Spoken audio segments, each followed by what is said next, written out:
एक महत्त्वाची बातमी समोर येते। रामेश्वर नाईक यांच्यावरती पुन्हा मोठी जबाबदारी देण्यात येते। मुख्यमंत्री वैद्यकीय सहायता निधी प्रमुखपदी त्यांची नियुक्ती करण्यात येते। याचबरोबर धर्मदाय रुग्णालय विशेष वैद्यकीय मदत कक्ष प्रमुख म्हणून सुद्धा जबाबदारी दिली जाते।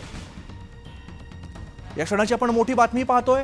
रामेश्वर नाईक यांच्यावरती पुन्हा एकदा मोठी जबाबदारी देण्यात आली आहे। आमचे प्रतिनिधी प्रशांत सध्या आपल्या सोबत आहेत। प्रशांत, रामेश्वर नाईक यांच्यावरती पुन्हा एकदा मोठी जबाबदारी दिली जाते।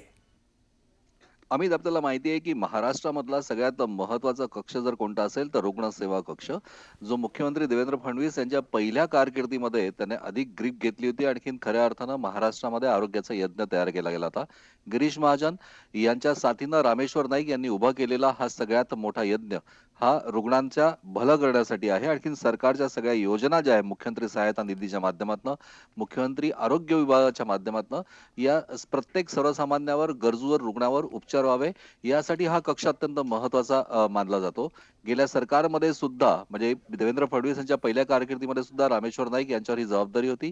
या कक्षाची निर्मिती आणखीन विस्तार सुद्धा गिरीश महाजन यांच्या सहकार्यानं त्यांनी केला होता। आता पुन्हा एकदा जबाबदारी त्यांच्यावर आलेली आहे।